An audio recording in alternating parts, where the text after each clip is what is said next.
ఏమన్నా చిక్కుముడి పడ్డ కేసులైనప్పుడు పోలీసుల పాత్ర ఎంత ముఖ్యమో వాళ్ళ దగ్గరుండే కుక్కల పాత్ర కూడా అంతే ముఖ్యం. ఎందుకంటే దొంగలను పట్టుట్లా కుక్కలు మొనగాని వాసన చూసి ఎమ్మటే పసిగడతాయి.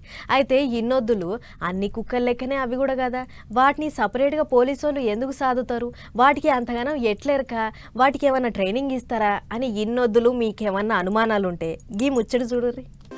పట్నం అవతలున్న మోయినాబాద్ కాడ శుక్రవారం నాడు 24వ బ్యాచ్ పోలీసోళ్ల కుక్కల పరేడ్ కార్యం మా జోరుగా అయ్యింది. ఇన్నొద్దులు ట్రైనింగ్ ఖతమైన ఈ స్నిఫర్ డాగ్స్ మొత్తానికి స్టేషన్లకు పోయి పోలీసులకు సాయం అందించే జాబ్ కొట్టినాయి అన్నట్లు. మొత్తం 72 కుక్కలకు ట్రైనింగ్ ఇచ్చిన 100 మంది డాగ్ హ్యాండ్లర్లు కుక్కలను గిట్ల మైదానంలో చెకింగ్లు చేసిర్రు.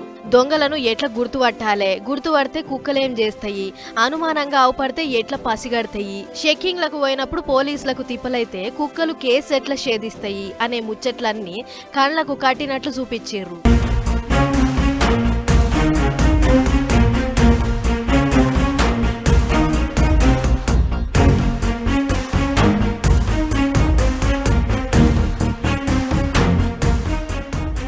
చూసిర్రు కదా ఎంత పసి మీద ఉన్నాయో. గిట్లా తప్పు చేసినో లాభపడితే ఏం చేయాలి, అవతల దొంగోడు గట్టిగా ఉంటే అప్పుడు ఎట్లా పట్టేయాలి, పోతానికి మంచి తోవ లేకుంటే రాళ్ళు రప్పలను దుంకి ఎట్లా పోవాలి, అగ్గి రాసుకున్నప్పుడు అక్కెరుంటది దాన్ని దాటి ఎట్లా పోవాలి అనేటివన్నీ మంచిగా నూరి పోసిర్రు.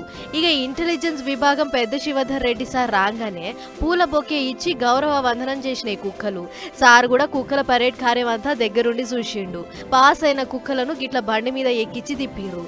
అయితే ఈ కుక్కలన్నీ దొంగలు ఏ ఆధారాలు దొరకకుండా తప్పించుకోవాలని చూస్తురు కదా, ఆగో గసంటోలను పట్టుకున్నట్ల మొనగాని అట. అందుకే బీహార్ ఇంకా త్రిపుర రాష్ట్రాలు కూడా మన తాన ట్రైనింగ్ అయిన కుక్కలనే తీసుకుపోతున్నాయట.